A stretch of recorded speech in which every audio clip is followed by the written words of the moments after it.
Talk star Hareem Shah کو رمضان transmission کی میزبانی کی پیشکش۔ معروف ٹک ٹاک سٹار حریم شاہ کو ایک ٹی وی چینل کی جانب سے رمضان ٹرانسمیشن کی میزبانی کی پیشکش ہوئی ہے۔ حریم شاہ کے نام سے منسوب ٹویٹر اکاؤنٹ میں یہ دعویٰ کیا گیا ہے کہ حریم شاہ کو ایک معروف ٹی وی چینل نے رواں برس رمضان ٹرانسمیشن کی میزبانی کی پیشکش کی ہے۔ یہ ٹویٹ 2 روز قبل 30 مارچ کو کیا گیا تھا، جس میں حریم شاہ نے اطلاع دیتے ہوئے لوگوں سے سوال پوچھا تھا کہ کیا آپ مجھے رمضان کے پروگرام کی میزبانی کرتے ہوئے دیکھنا چاہتے ہیں۔ حریم شاہ کے اس سوال پر سینکڑوں لوگوں نے انہیں جواب دیا کہ فرح نامی صارف نے اسے خوش آئند قرار دیتے ہوئے کہا کہ چلیں ٹھیک ہے، اگر آپ اللہ تعالیٰ کو اپنی طرف لانا چاہتی ہیں تو یقین جانیے آپ اس ٹرانسمیشن سے ہی اپنے آپ کو اللہ تعالیٰ کی طرف رجوع کر سکتی ہیں۔ ہم سب گناہ گار ہیں پر اللہ بخشنے والی ذات ہے، رب کی ذات بہت اعلیٰ ہے۔ رمضان کے صدقے اللہ پاک آپ کو اور ہم سب کو ہدایت دے، آمین۔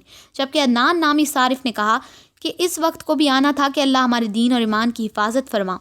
ایک صارف نے کہا کہ حریم شاہ کو وینا ملک کے بدلے رمضان ٹرانسمیشن کی پیشکش کی جا رہی ہے۔